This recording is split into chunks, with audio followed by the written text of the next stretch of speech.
A gente sabe que a área de ciência da natureza é aquela que conta com uma maior densidade de conteúdos, porque ela contém o conteúdo programático de 3 disciplinas, né, que isoladamente já tem uma vastidão de conteúdo muito grande, né, um rol de assuntos muito extenso. E aí o meu objetivo neste vídeo é contar como eu fiz e que de repente você também pode fazer ou ter algum tipo de referência em alguma medida para que você também consiga avançar nessa área.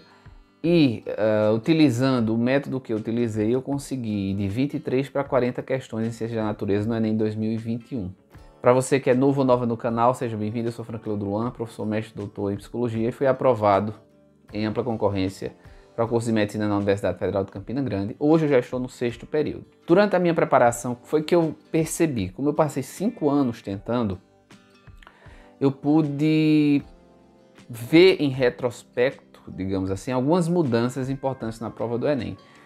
Falando especificamente de Ciência da Natureza, quando a gente pega as provas de 2015, 16, 17 e compara com 19, 20, 21, 22, 23, 24, a gente percebe que aquelas questões que antes eram mais interpretativas, que não dependia de uma assimilação, né, conceitual, mais importante, mais profunda, essas questões ao longo do tempo foram ficando cada vez mais escassas.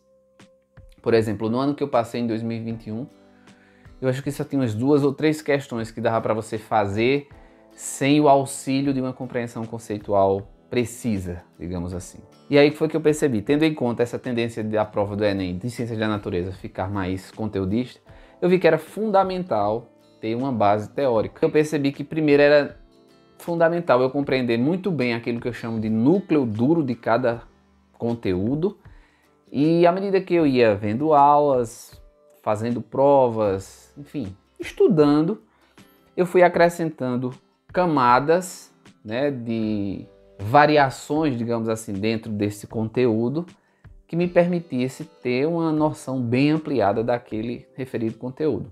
Portanto, eu precisava dominar uma matriz conceitual e a partir desse domínio eu ia acrescentando, complementando com aplicações desse conteúdo ou curiosidades, enfim. Então deixa eu tentar demonstrar como eu estudei. Quando a gente está lá em física, por exemplo, no estudo de cinemática, um dos tópicos são os movimentos verticais, né? Os movimentos ou de queda ou de lançamento vertical. E para aquele conteúdo ali a gente tem algumas premissas básicas. Então, por exemplo, a velocidade inicial, né, de um corpo em queda livre ou no movimento de queda livre é nula, desprezando a resistência do ar. A aceleração ela é numericamente igual à gravidade do planeta, isso independentemente da massa, né, dos corpos, digamos assim. No vácuo, isso é conteúdo, isso é conceito. O tempo de queda não depende da massa, né, dos corpos. E isso faz parte do cerne do entendimento teórico daquele assunto de queda livre. Tudo bem? Então isso você tem que saber. Não tem como você fazer uma prova sem saber disso e mandar bem. É fundamental, é o mínimo, digamos assim. Então, se você não entender isso bem, você não vai conseguir enfrentar as questões com segurança, com assertividade, com proficiência dentro daquele conteúdo. E aí, assim, uma vez formada essa base, você, como eu fiz, vai procurar complementar, procurar por casos especiais de aplicação dessa matriz conceitual que você já passou a dominar, você já compreendeu. Porque é aí que entra a prova do Enem. O Enem traz situações reais, casos reais de aplicação dos conteúdos que você só consegue ler e interpretá-los se você tiver domínio desses conceitos. Dificilmente vai cobrar diretamente o conceito, digamos assim.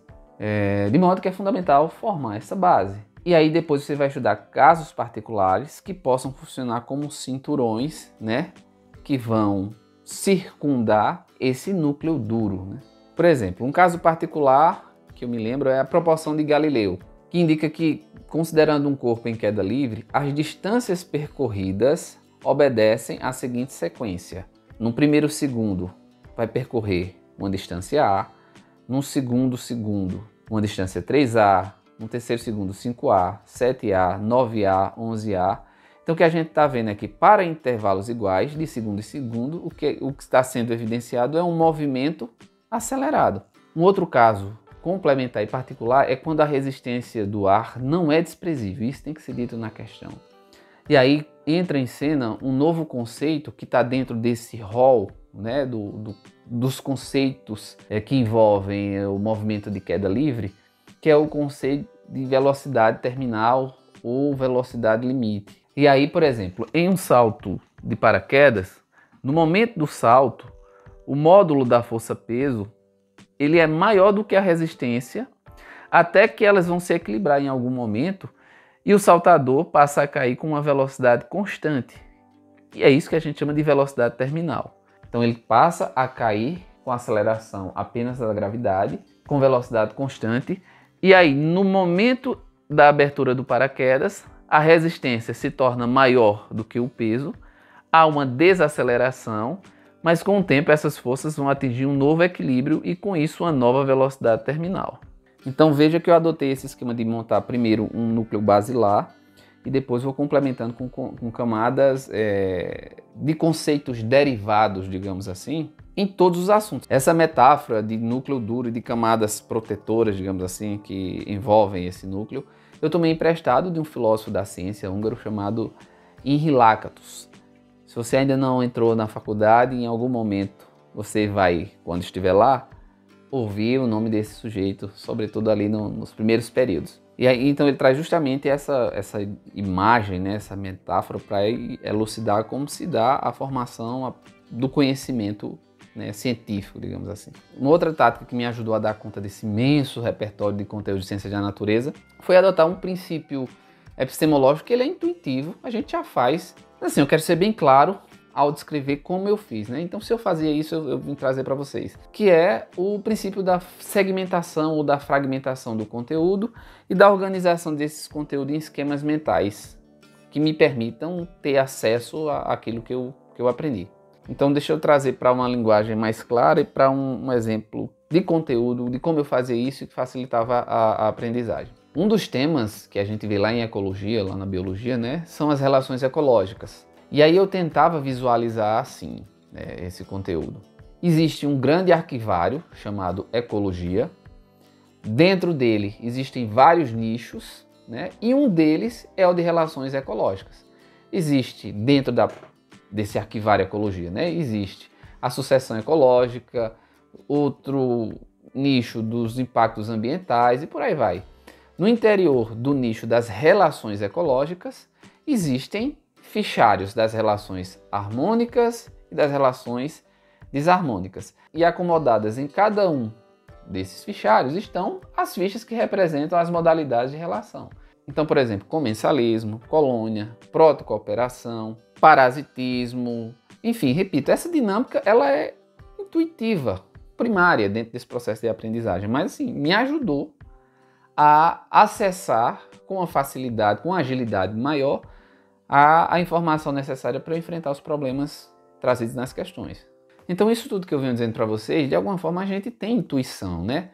De que é preciso ter uma base de compreensão conceitual, que é importante segmentar, fragmentar o conteúdo para assimilá-lo melhor, isso a gente já sabe. Agora, qual foi o grande gatilho que me fez aprender e muito bem nas provas, nos simulados, mas sobretudo na prova do Enem de 2021. Foi ter buscado ou aguçado uma percepção para identificar no dia a dia, no meu cotidiano, a presença e a utilização desses conceitos estudados. Eu acho que essas três disciplinas têm em comum essa marca, né? Que é a marca da aplicação dos seus conceitos no nosso cotidiano. O próprio nome da área, né, Ciências da Natureza e suas tecnologias, já evidencia a presença, digamos assim, desses conteúdos ou das aplicações desses conteúdos no nosso contexto vivencial. E aí, como a gente se depara o tempo todo, né, com aplicações dessas três disciplinas, fica mais tangível, fica mais visual, mais fácil de visualizar, digamos assim, no nosso dia a dia, as marcas dessas disciplinas. É diferente, por exemplo, de história. Em história, os conceitos são fundamentais mas eu acho que mais até relevante para a gente conseguir, né, interpretar as questões é a gente entender contextos e processos. Então a gente estuda, por exemplo, os triunviratos romanos e a Guerra de Secessão ou a Guerra Civil dos Estados Unidos, né, no século XIX. Mas esses são acontecimentos históricos distantes da gente no tempo e no espaço. No caso de ciência da natureza, não. Os conceitos que elas cobrem constituem nosso espaço de vida no aqui e no agora. Por isso que é mais fácil de percebê-los. E aí vamos para os exemplos mais práticos que fica mais fácil de vocês compreenderem. Vamos começar por física. Eu sempre tive dificuldade de compreender conceito e até memorizar aquelas muitas fórmulas lá de acústica. A relação entre frequência, número de harmônicos, comprimento de cordas, vibrância, enfim, tubos sonoros. Vejam a quantidade de fórmulas que a gente tem que decorar. Até que um dia eu fui encher a garrafinha de água, eu sempre estudo com a garrafinha de água aqui na mesa, e a garrafa é um tubo, né? Tem um formato cilíndrico. E aí vocês já perceberam que no início do enchimento, nesse caso existe uma coluna de ar comprida, né? O som é mais grave. À medida em que a coluna de água aumenta e a de ar diminui dentro da garrafa, o som vai se tornando mais agudo. E aí começou a fazer sentido a relação entre frequência e comprimento do tubo materializada na fórmula. Quanto maior o comprimento do tubo sonoro, menor é a frequência do som produzido. É por isso que uma tuba, né, que é um instrumento musical que possui um grande comprimento, ele chega até a se enrolar no corpo do instrumentista, emite um som muito mais grave do que um clarinete, por exemplo. Então, deu para perceber justamente esse movimento que eu fiz, que era de encher de experiência, de vivência concreta, aquilo que era só um conceito abstrato. Vamos partir agora para um conceito de biologia. Lá em evolução, a gente conhece o conceito de convergência evolutiva. Então, seres de origens evolutivas bem diferentes, se eles estiverem condicionados às mesmas pressões seletivas do meio, eles vão passar a ter características semelhantes. Se a gente atentar, por exemplo, vai ver que um tubarão, que é um peixe, um golfinho, que é um mamífero, uma tartaruga, que é um réptil, um pinguim, que é uma ave, tem como característica possuírem um dorso escuro e um ventre claro. E isso é importante para não ser reconhecido no mar. Como assim? Se você está olhando um tubarão, uma tartaruga de baixo, como o ventre do bicho é claro, ele vai se confundir com o céu, que é um ambiente claro, né, com muita luz. Agora, se você estiver, né, fora d'água e ver um pinguim mergulhando, você vai observar de cima, portanto, ele vai se confundir com o fundo do mar, que é mais escuro. Então, possuir esses traços para esses animais traz uma vantagem evolutiva, ou para predarem ou para evitarem de ser predados. Então, perceber essas particularidades torna muito mais fácil a compreensão desses conteúdos. Então, eu falei de um exemplo de física, um de biologia, vamos agora para um exemplo de química. Lá no assunto de cinética química, existe um tópico sobre enzimas e mais especificamente sobre inibição enzimática. Um tipo de inibição é a inibição competitiva, que ocorre quando o inibidor é estruturalmente semelhante ao substrato e aí ele se encaixa no centro ativo dessa enzima. Nesse caso, essa inibição pode ser reversível ou irreversível. Na inibição irreversível, o inibidor forma uma ligação covalente na enzima e a deforma. E é exatamente assim que o veneno age. Mas na inibição reversível, o inibidor não forma uma ligação covalente, nem deforma a enzima, ele só ocupa por um determinado tempo aquele sítio, ali, aquele local. É precisamente assim que os medicamentos para conter, por exemplo, a febre, agem, ou mesmo a cafeína também funciona dessa mesma maneira. Eu acho que vocês se lembram que lá nos dendritos dos nossos neurônios existem receptores. Existe uma substância, a adenosina, que é a mesma adenina do DNA. E aí, de uma forma bem simplificada, essa adenosina se liga ao neurônio e dá o comando para ele desligar. Isso acontece, por exemplo, quando a gente está com sono. Quando a gente está com sono é porque os nossos neurônios estão trabalhando há muito tempo, estão sob estresse, aí o nosso corpo começa a liberar adenosina e os neurônios vão se desligando. Depois de um tempo, eles voltam a funcionar normalmente. Agora, quando você ingere cafeína, o receptor que acomodaria ali a adenosina passa a acomodar a cafeína. E aí o sítio fica ocupado. Portanto, a adenosina não vai desligar o neurônio e a gente fica mais tempo acordado. E essa é um tipo de inibição competitiva. Por isso, quando a gente toma café, a gente fica mais desperto. Por quê? Porque os receptores de adenosina estarão ocupados pela cafeína, momentaneamente. Depois, há um desligamento desse sítio, né, da cafeína desse sítio, e a adenosina, oportunamente, vai passar a ocupá-lo. Então, essa é a postura epistemológica diferente que eu adotei. foi olhar o que está ao meu redor, perceber aquilo que está ao meu redor à luz dos conceitos que eu estava aprendendo. Às vezes você se torna até chato se você não se contiver. Por exemplo, se houver a situação ou quando havia contexto, conveniência para isso, muitas vezes eu explicava aos meus irmãos, a namorada, enfim, até para treinar também, né? Mas assim, fica muito bonito o processo de aprendizagem. Assim, você começa a ter fogo pelo aprendizado, né? Agora sim, dois aspectos mais práticos, metódicos, digamos assim, que foram importantes para o meu desempenho.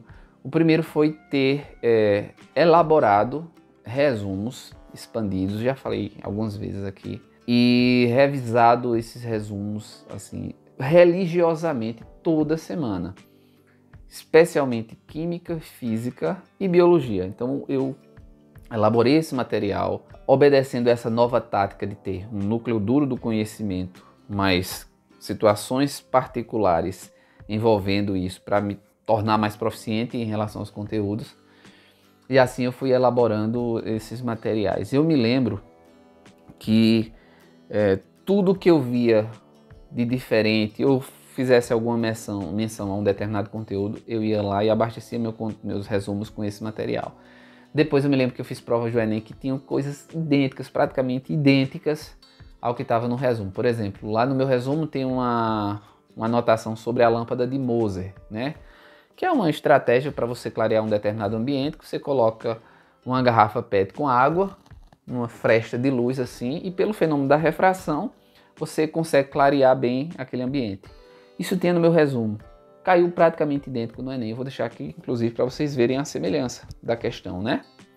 Então, situações dessa natureza, eu ia sempre trazendo para os meus resumos e lia toda semana. Então, quando eu via essa questão no Enem, assim, eu ria, porque um riso de satisfação por ter sido tão obsessivo, eu diria assim, com o meu processo de aprendizagem, mas que foi fundamental, né? Então eu fiz esses resumos estão disponíveis, eu vou deixar aqui passando enquanto eu falo, por um preço bastante acessível. O pessoal que usou já me deu um feedback super interessante de que foi fundamental ler o material, tem gostado muito. Esse resumo está disponível aqui para venda por um preço bem acessível. Tenho 9 apostilas, só não tenho de matemática, e um preço promocional de 9 apostilas por ou e-books, ou resumo expandido, que a gente pode chamar assim, por apenas R$100, mas também tem a distribuição por combos, que está aqui tanto na descrição quanto aqui embaixo na tela, que vocês podem acessar. Material de física com mais de 250 páginas, de química mais de 200 páginas, então eles foram feitos dentro dessa dinâmica. Tinha uma base e eu ia abastecendo com situações cotidianas. E um outro aspecto metodológico importante também foi ter compilado estilos de questões. E aí eu fiz especificamente para aqueles conteúdos que tenham cálculos de cada matéria. Então, por exemplo, quando a gente pensa em ondulatória, existe uma parte bem teórica, né? Aquela parte de entender o processo de reflexão, de refração, difração, etc. Mas também tem a parte de cálculo. Então eu compilei estilos de questões de cada um desses assuntos envolvendo cálculos, né? E coloquei no material só, também via semanalmente esse material. E aqui, como um presente para vocês, eu vou deixar aqui na descrição um link com o drive desse material em 2 arquivos de PDF. Um com as respostas, que eu mesmo fiz manualmente, e outro sem as respostas, para vocês terem também como acesso a esse material que foi fundamental para mim. Esse é gratuito, tá certo? Vocês encontram aqui na descrição. E um último fator, o vetor fundamental para minha aprovação, foi ter feito simulados semanalmente. Gente, isso não é brincadeira, assim. Fazer simulados é importante para você medir o seu nível de conhecimento, para você lidar com a imprevisibilidade das questões, para você ganhar resistência, para você identificar erros e corrigir. Fundamental. Então eu fazia muitos simulados, sobretudo simulados do Aritsado, sistema Bernoulli, provas antigas do Enem. Mesmo eu já tendo feito, eu repetia para ir ganhando tempo, para ir ganhando proximidade, para ir ganhando proficiência com esse conteúdo. E foi fundamental. Portanto, resumindo toda essa conversa, o que foi importante para mim? Primeiro, vendo a tendência de mudança da prova do Enem falando especificamente das questões de ciência da natureza, formular um núcleo duro e os cinturões complementares em relação aos conceitos. Depois, segmentar ou fragmentar o conhecimento e criar aquele fichário mental para facilitar o acesso ao conteúdo.